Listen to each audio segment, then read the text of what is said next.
Assalamualaikum warahmatullahi wabarakatuh.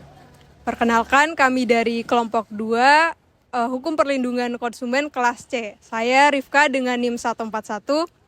Saya Linda Yudwi Septianingrum dengan NIM 081. Saya Adelia Putri dengan NIM 097. Saya Arjuna Galitaruna dengan NIM 368. Saya Akmal Gilang Muhtarom dengan NIM 064. Saya Muhammad Davis Azizi dengan NIM 006. Saya Izharuddin Bima dengan NIM 102. Jadi sekarang saya sudah bersama narasumber kelompok kami. Jadi Mbak pernah nggak mendapatkan hal buruk saat membeli suatu barang? Pernah tentunya. Boleh diceritain nggak Mbak? Nah, jadi dulu itu aku pernah beli earphone. Nah, masa garansinya itu 1 tahun. Tapi 3 bulan pemakaian itu tiba-tiba salah satu earphone-nya nggak bunyi. Jadi gitu sih. Nah, setelah itu aku kontaklah si produsennya itu untuk minta garansinya. Bisa nggak untuk diperbaiki.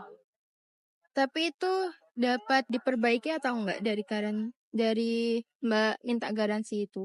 Katanya sih udah nggak bisa ya. Karena udah kelamaan. Tapi kan itu nggak sesuai sama prosedur. Padahal 1 tahun masa garansi. Di sini saya akan bertanya kepada Mbak, saat earphone Mbak rusak itu, apakah Mbak langsung menghubungi produsen atau Mbak memperbaiki sendiri? Awalnya sih aku diemin dulu sehari buat lihat perkembangannya gimana, tetap hidup atau mati. Nah setelah itu ternyata nggak hidup, barulah aku cek ke produsennya. Upaya apa aja yang Mbaknya lakukan untuk mengklaim garansi tersebut? Pertama aku konfirmasi dulu kalau aku mengalami hal itu. Kedua aku foto, aku kirim. Setelah itu aku nunggu solusi dari si penjualnya itu. Selanjutnya Mbak ya, permisi saya mau bertanya. Kira-kira saat Mbak menghubungi pihak produsen, solusi-solusi apa yang diberikan pihak produsen kepada Mbak? Kalau solusi mungkin nggak ada ya, karena pas aku konfirmasi itu bilangnya itu tuh udah 6 bulan. Itu bilangnya kayak mungkin salah aku atau gimana. Nah setelah aku tanya garansi setahun, si produsennya kekeh untuk kayak bilang itu salah aku. Apakah ada etikat baik yang lain dari produsen? Kalau etikat baik dari produsennya itu nggak ada, karena mereka tetap kekeh itu salahnya dari aku. Apakah kakaknya masih menyimpan bukti, semisal bukti pembayaran atau kartu garansi seperti itu?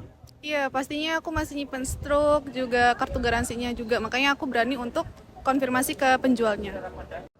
Nah baik, jadi dari kakaknya sendiri ya, ada nggak keinginan buat melaporkan tindakan ini?